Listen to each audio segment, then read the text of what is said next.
Chat, The who futuristic created- graphic control center replaced more than 80 physical who created controls. cars? The graphics were so advanced, the fan icons spun at different speeds, depending on the climate control setting. You could turn the sound system up or down and adjust the balance or graphic equalizer. Trip data had its own screen. There were even electronic gauges. Touch a new Buick Riviera, and it touches you. Sorry. Is The it Riviera loud? was way ahead of its time, maybe too far ahead. How about now? The influential Car and Driver magazine gave it a brutal review. The touchscreen is meant to transform a trip to the 7-Eleven into a space odyssey, but the reality of the graphic control center is a bad joke. It was fiddly, distracting, and way slower than the physical controls it replaced. Customers, it seems, just weren't buying it. Production numbers plummeted. 3 years later, the touchscreen was removed from the Riviera. But the idea wouldn't Wait, stay they dead. had Ultimately, touchscreens in cars touch screens in 1985? What? Riviera. That's crazy. But the idea wouldn't stay dead. Ultimately, touchscreens in cars made a return. This time, That's they were actually accompanied by lots crazy. of other features that supposedly reinvent driving. High-tech handles that are hard to find and fiddly to use, and all but I like useless this in car. cold weather. Gear shifters that are straight out of Star Wars, but come with a 4-minute explanation video. Many new models have been stripped of their buttons, levers, and knobs. They depend on software updates as much as they do solid engineering. There's evidence that some of these cars aren't just harder to use, they're less safe. And your car might be one of them. My car? Wait, what if I don't have a car? What if I can't drive? And I'm like, I want to return off regenerative braking because you used to be able to, well, maybe not turn it off, but you used to be able to reduce it. And that feature went away, and so I'm going down these steep mountain roads on icy conditions with the car trying to regenerative brake every time I let off the throttle. And I'm like, I turned this thing off, and it wasn't there. Even in the moment, trying to find where in the menu it had gone while you're driving in the snowstorm on a road behind a transport truck, and it's a scary situation to be hunting a menu in the middle of winter. In this video, we'll explore some of the dumbest features in modern cars, what it really means that they're packed with sensors, and why certain design elements are downright dangerous. Let's start with the new, the funny, and the just plain weird. Wait, so it's like almost all marriage the of cars now and like cutting-edge tech is nothing touch new. screens? Entertainment systems in cars have been constantly advancing since the 1930s. In every era, automakers have embraced the entertainment tech of their time. AM radio, FM radio, tape players, CD players, even record players. But sometime in the early 2000s, the insides of cars started to change in bold new ways. And in 2012, one particular car changed everything. This is the Tesla Model S. Wait, Upon 2012? release, I it thought was they got considered a released huge like leap forward for 2020 or electric something. cars. Car and Driver praised its range, acceleration, and top speed. Unusually, the Model S was designed almost entirely around a huge 17-inch touchscreen, about as big as 4 to 6 other touchscreens typically found in cars at the time. It was a sensation. I think it did drive the revolution to electric cars. It made people think it was possible. You know, I mean, no one ever thought it was possible, really, to have an electric car before that came onto the Oh, do market. you struggle since the Tesla time? jump-started No. with praise for minimalist, digital-oriented design. I was in 11 cars. when it came out, Beyond okay? How am I enthusiasm, supposed to know about a touchscreens are freaking also cheaper Tesla and more efficient in to manufacture 2012? than physical controls. And as of 2018, all new cars sold in the US were required to have a rear-facing camera, enabling a driver to detect pedestrians behind their vehicle. Even This the meant new live cars and had to have a okay, screen shut up. inside them. Some experts see a direct link to the rise of touchscreens. Whatever the reasons, the Model S and Tesla's Silicon Valley software-first approach felt unique. The company unveiled new cars like Apple presented new iPhones. Even if Tesla wasn't the first company to include a touchscreen in a car, for many people, the future finally seemed to have arrived. Suddenly, the rest of the industry was playing catch-up. To avoid being left behind, companies would have to shift gears. Unfortunately, along with a lot of other things, shifting was about to get really, really confusing. Congratulations, this is your new 2017 Range Rover Velar. You're going to love driving it. But first, I like you the need to Range get inside. Rovers. But how? Oh, Where are the... There have to be handles. How else? Maybe there... No. Okay, no. there Are they- isn't? No. Higher. Higher. Oh. Look, you just need a little finesse. First press this little button, then the handle pops out. It's not that hard. But you might have to explain the procedure to your passengers. And things could get tricky in the winter. Okay, this will probably take some getting used to, but they're so sophisticated. The Velar is just the tip of the iceberg. These days, lots of cars have unusual door handles. Some, like the Ford Mustang Mach-E, got rid of handles entirely. Instead, there's a button, and they've camouflaged it. The Tesla Cybertruck's button is even better hidden. But back to your new Velar. Inside, you'll notice more oddities. Wait, what? There's the shifter, dual door handles. Some, like the Ford Mustang Mach-E, got rid of handles entirely. Instead, there's a button, and they've camouflaged it. The Tesla Cybertruck's button is even better hidden. It's on the window? But back to your new Velar. Inside, you'll notice more oddities. Here's the shifter. As usual, the gears are labeled. But instead of the classic lever-shaped shifter, I feel you like use a dial to change gears. They The all want to make it 2017 look like Mercedes-Benz GLC futuristic has or a like, monostable stock shifter. you know what I It's mean? always returned to the center, which can make it tough to tell which gear you are currently in. The GMC Terrain moves shifting to buttons, which you pull rather than push. In its review, the website Motor One called it a complicated solution to a non-existent problem, a description that may or may not apply to many of the innovations in this video. From 2021 to 2023, if you were driving a Volkswagen ID4, you shifted gears with this thing. See it there? Hidden behind the steering wheel? Why? You twist it to shift gears. Whether these new designs actually improve on anything is an open question, but they certainly bring the adventure back to driving. In the past, most cars' essential controls tended to look and feel more or less the same. With new features like these, every time you drive a different car, you have to learn how to operate it almost from scratch. But there's confusing, and then there's the Genesis Crystal Sphere. Oh, hell no. Let's say you ease on into a Genesis EV60. You want to back out of your parking spot. Wait, there's no shifter, just this little crystal ball. According to Genesis, it helps create an emotional connection between the driver and the vehicle. So slow down. Take a minute. Can you feel it? You start the car by pressing the brake and pressing this button. Like magic, the crystal sphere rotates, revealing the shift dial. What? Inside, there's a mood light. Shift into reverse by twisting the dial to the left. The dial vibrates, but nothing's wrong. No, that's the sweet vibration of safety. The mood light changes color too, putting you in a safety mood. Ain't nobody You can't got feel time it? for that, bro. Okay, you know 15 what? fucking Let's take a minutes. step back. Hey, handle. Try putting Can the car I in neutral. shift the With gear it still to turned like off, press the to start like button R, twice. But don't please, hold down the kindly, brake so I pedal. can go back No, and like don't hold down the brake. Okay, shut try up. again. Without holding down Wait, the is it brake R to pedal, go back? press the start button twice. Good. Now you're in IG on mode. Remove the cap next to the crystal sphere. Dude, what the fuck? Like, Well, there should be a cap there. Okay, skip the cap. Press that button. The one next to the crystal sphere. Good. Good. Now you're in neutral. The touchscreen tells you so.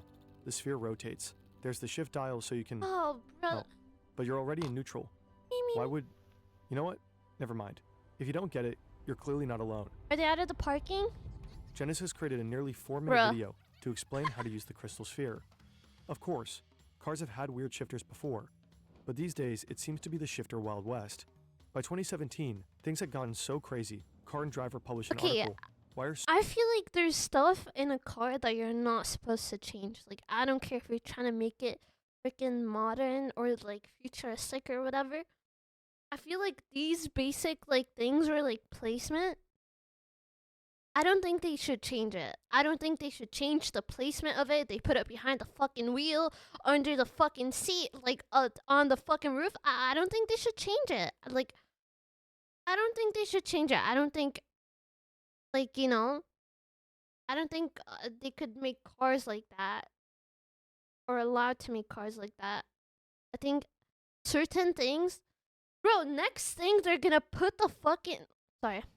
They're gonna put the wheel.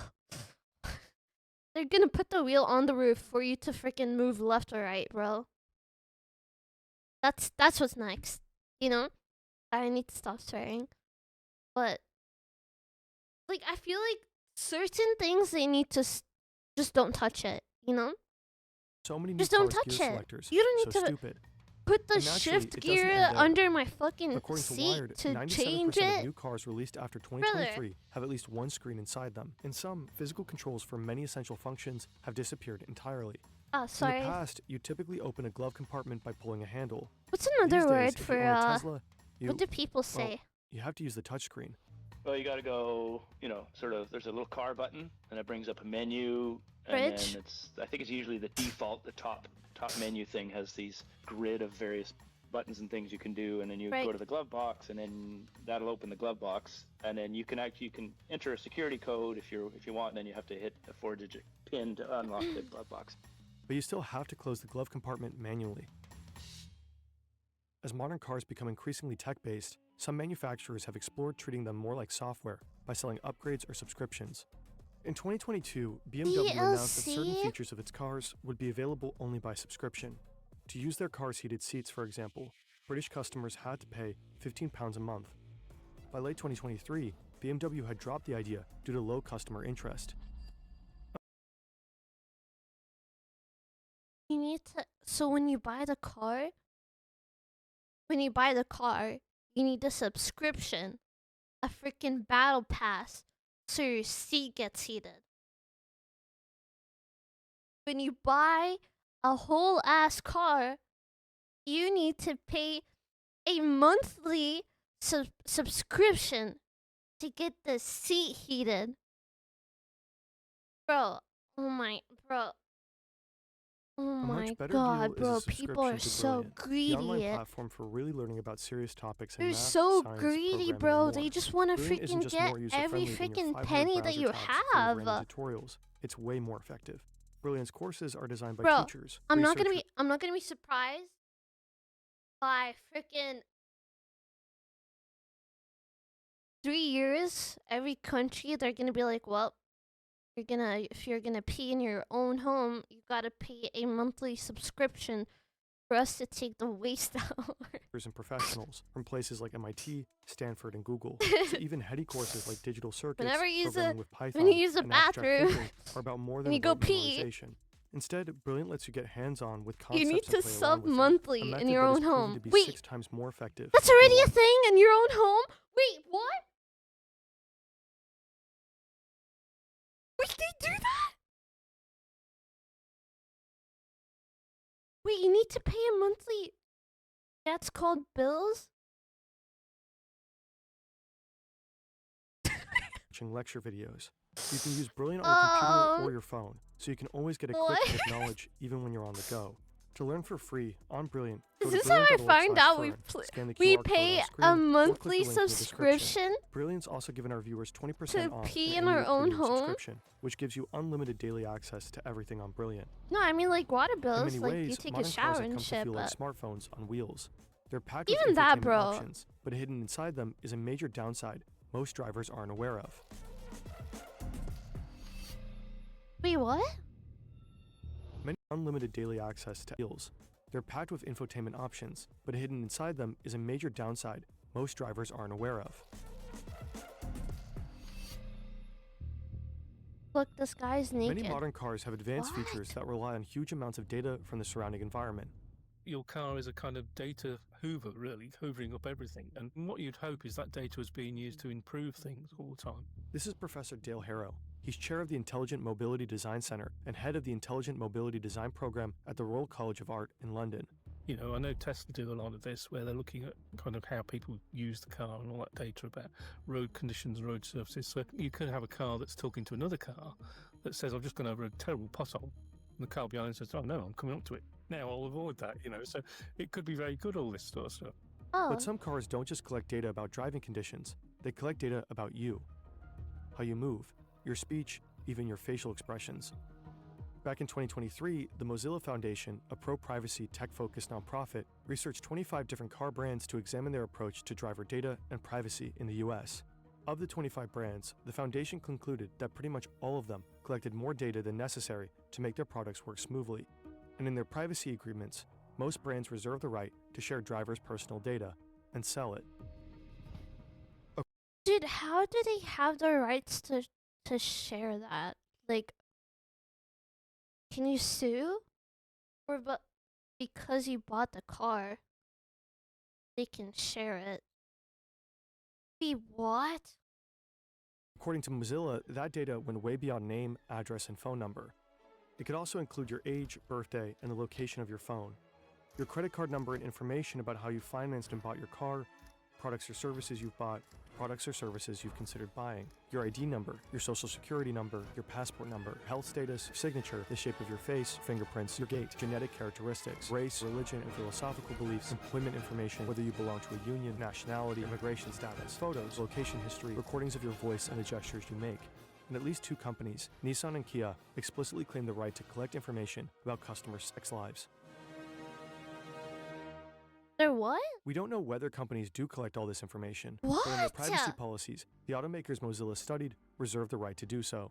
There's also no way of knowing exactly how your car might collect data about your sex life, but a look around a modern car suggests some ways that it could.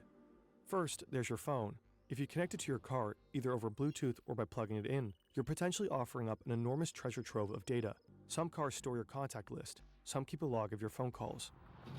Then there's the cameras and sensors that make many of the driver assist features in modern cars possible, including automatic lane centering, adaptive cruise control, and partial self-driving. Like many cars, the Tesla Model Y uses cameras and sensors to gather real-time data from in and around the car's surroundings. Here's one camera, mounted above the rear license plate. Here are 2 more, one in each door pillar. There are 3 in the windshield, right above the rearview mirror, and 1 in each front fender. Depending on your model, there's also 1 inside the car, right above the rearview mirror. Tesla says its cameras are designed from the ground up to protect your privacy. But in 2023, 9 former Tesla employees told Reuters that images and video taken from customers' cars have been repeatedly shared around the Tesla office between 2019 and 2022.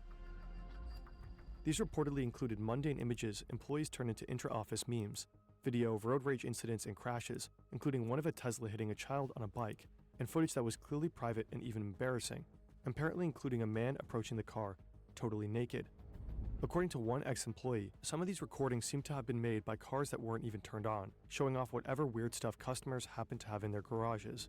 According to Reuters several years ago, Tesla employees stumbled upon footage of Wet Nelly, the submersible vehicle from the James Bond movie, The Spy Who Loved Me, dry docked in a Tesla owner's garage. In this case, the owner was Elon Musk. He may or may not have been aware his collectible was being recorded. According to Reuters, Tesla collected video recordings from vehicles that were turned off only with the owner's consent, but has long since stopped doing so. And Tesla does let drivers opt out of their vehicle collecting data, but there's a cost. This might lead to, quote, reduced functionality, serious damage, or inoperability. Oh, and Nissan's privacy policy makes you promise to inform any passengers about the features and limitations of your car system and services, including Nissan's data collection terms. Pinky swear you'll do it, and be sure to print out the whole policy for the next time you give a friend a lift. None of the car companies Mozilla dealt with would disclose exactly who they share driver data with, and some policies are very broad. Your data could be used for marketing purposes, or an insurance company could raise your rates based on data about you driving. God. And without you ever knowing, your most sensitive information could be shared with the government or law enforcement. Hyundai's policy specifies that it will comply with lawful requests, whether formal or informal. These practices vary according to region. In the United States, for example, they seem to essentially be legal. In Europe, the law requires that companies offer specific justifications for processing consumers' data, but the effectiveness of those laws relies on compliance. Evidence suggests that companies still collect huge amounts of driver data, and that data may not always be securely stored. In the end, Mozilla came to the conclusion that of all the tech they ever reviewed, cars were the worst data collectors.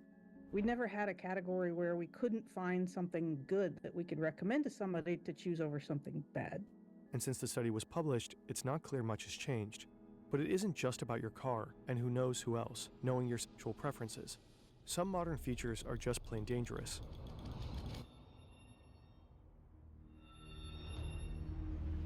This is Kwajalein Mountain Pass, near Vancouver, Canada. And this is Quinn Duffy. He owns a 2022 Tesla Model Y, which he drives over the pass on trips to the interior of British Columbia. He told us about his experiences. It's a high mountain pass, frequently has terrible weather, fog, heavy snow. These situations need your full attention, but in snowy conditions, the Model Y's automatic high beams can blind the driver, and turning them off while driving can be a nightmare. and the automatic headlights keep coming on. They'll disable when they sense a car in front. So on occasion they would shut off if we were coming up behind a big truck or something. But you have to go into, this big screen, you have to go into car functions, you have to go into headlights or lighting. You have to try and find the high beams or the automatic headlights. No Try and way. disable these things. And I'm trying to get my wife beside me to, I'm trying to talk her through the screens to find these options. Brother. Because I'm trying to concentrate on driving while being blinded by these high beams in heavy snow and fog. If I'm trying to do that myself, it's a screen. There's no physical button. There's no muscle memory in heavy snow and fog. Wait. If I'm trying Never gonna give you up. to do that myself, it's a screen. There's no physical button. There's no muscle memory. There's no haptic feedback. So you're trying to watch the options on a low contrast screen that you can't touch because the car's bumpy and your fingers bouncing around. These buttons are small. Like, there's a lot of really frustrating design features when they're trying to pack so much software and so much control into a screen, into multiple menus. I think it's potentially dangerous, right? Duffy is a game designer, and he's no stranger to technology, and even automotive professionals have struggled with the innovations in new cars. In 2024, Kelly Funkhauser took the Rivian S1, an electric SUV, out for a test drive. When traffic started to slow, she checked that adaptive cruise control, which automatically keeps the car a certain distance from any vehicles in front of it, was turned off. That required quickly flicking the shifter next to the steering wheel upward. But Funkhauser held that gesture slightly too long, a couple of seconds. Suddenly, the SUV shifted into reverse and began backing up towards the vehicles behind her. Kelly Funkhauser is the Associate Director of Vehicle Technology at Consumer Reports, and she test drives cars for a living. Yet even she couldn't avoid the usability hiccups that come with rapidly changing car design. Luckily, Funkhauser's experience was just a near miss. In June 2016, the actor Anton Yelchin, who played Mr. Chekhov in the 2009 film reboot of Star Trek, parked his Jeep Grand Cherokee on a steep hill outside his home in Studio City, California. The Jeep was one of 1.1 million vehicles that Fiat Chrysler had recalled months before. This was due to the monostable shifter, which always returned to the center position. That could make it difficult to tell what gear was selected. As Yelchin walked towards his home, the Jeep rolled backwards and hit him, crushing him against a brick pillar and security fence. There's no proof that the Jeep's monostable shifter was responsible for Yelchin's death. While his parents filed a wrongful death case against Fiat Chrysler, it was later settled out of court. But a week later, the National Highway Traffic Safety Administration concluded its investigation into the shifters, and it seemed to reveal a worrying pattern. 686 complaints, 266 crashes or fires, and 68 associated injuries. Since the early 70s, the general trend in the US has been a decline in motor vehicle deaths. But around 2011, they began climbing again. In 2023 alone, there were 45,000 motor vehicle deaths. That's roughly the population of an entire town. Professor David Strayer of the University of Utah, who has studied infotainment systems and driver distraction, said this: something's going on that's actually making our roads less safe.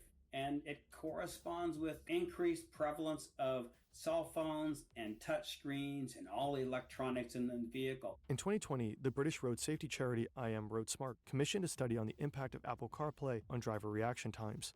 On a closed course, 2 groups of 20 drivers were asked to perform touchscreen tasks while driving. One group used Apple CarPlay, the other one Android Auto. It found that while using either voice or touch controls, drivers had a much harder time staying in their lane and maintaining a consistent distance from vehicles in front of them. When something appeared on the road ahead, they reacted over 50% more slowly than usual. When drivers selected music on Spotify using touch controls, their reaction times were even worse than in previous studies of texting while driving. Ultimately, compared to previous studies conducted by TLR, using either system slowed drivers' reaction times more than being at the legal limit for alcohol or cannabis. In 2022, a Swedish car magazine compared 11 new touchscreen-equipped cars to a 17-year-old Volvo with old-school physical controls. While driving 110 kilometers per hour, drivers performed simple tasks, like adjusting climate control or changing the radio station. The outcome was unambiguous. Drivers performed the task far faster using physical controls. It took them just 10 seconds, and during that time, the car traveled 306 meters. At the other end of the spectrum, using the touchscreen controls took 44.6 seconds in the worst-performing car. During that time, it traveled 1,372 meters. In other words, the driver was distracted by the touchscreen for almost a mile. The weird door handles in modern cars may also be a safety concern.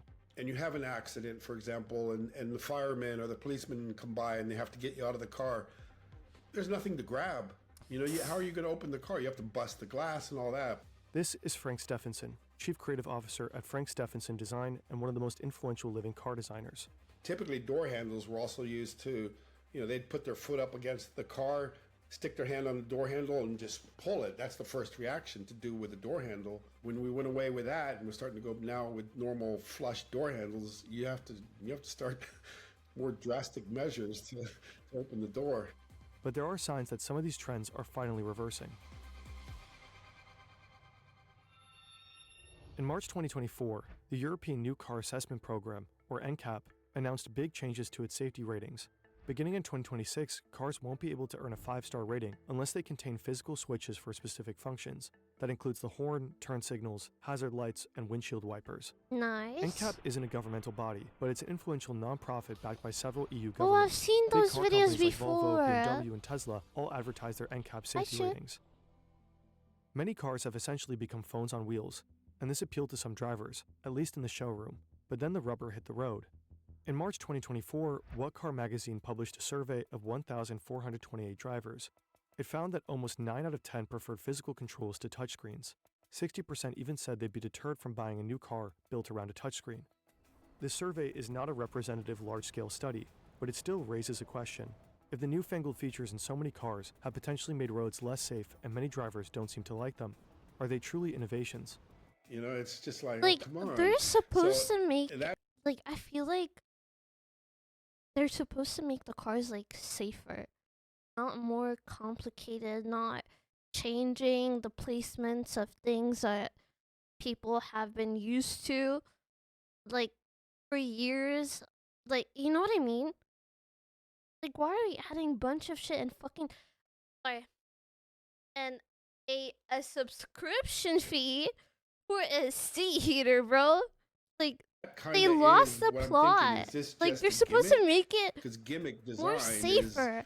Like, I don't mind the touch screen, but like, make it simple. Make it like simple things. Why are we adding 50 billion apps and a freaking, I don't know, and Netflix? You watch a show while you're freaking driving. Like, what is this? You know, it should be simple. You don't need to brain rot while you're driving, and you know what I mean? So stupid. Do you need it? Does it help you? That's the first basic, you know, and does it improve, you know, everything? In other words, is a magic orb of emotional connection really worth it? There's a cost to these dubious innovations. Literally, the affordable mid-price car seems to be going extinct, at least in the US. In February 2025, the share of new cars purchased costing less than $25,000 was less than 5%, down more than 18% from just 6 years before. That's the price range favored by many middle-class and first-time buyers, but there are fewer of those on the market these days, giving car companies an excuse to raise prices on those that remain. And profit margins are higher on tricked-out, high-priced vehicles anyway, so many dealers prioritize keeping those in stock, not budget vehicles. If this higher price point is more attractive for sellers, could all these innovative bells and whistles be another way of nudging consumers in that direction? In markets where large numbers of people need to take out a loan to buy a car, like the US, that's a serious issue. But amid all the gloom and doom, there is some good news. When Honda released its 2017 CR-V, it made a change to the infotainment system. The physical volume knob was back, replacing what at least one reviewer called an infuriating touch slider. BMW ditched gesture control, whereby drivers could make flicking or spinning gestures to control touchscreen functions, but not many apparently wanted to. And a year after NCAP rolled out its new safety standards, Volkswagen's head of design announced that VW would be bringing back buttons in all future models. Mint's comments even seem to indicate a change in mindset. We will never ever make this mistake anymore. On the steering wheel, we will have physical buttons. No guessing anymore. There's feedback, it's real, and people love this. Honestly, it's a car. It's not a phone, it's a car. So maybe automakers have learned their lesson this time, or maybe we'll be asking the same questions in another 40 years. But the questions arise. Is the CRT really necessary? And is there a built-in danger of looking away from the road while you're trying to use it? The fact that they said that, like, in 1980... What was it again? 86?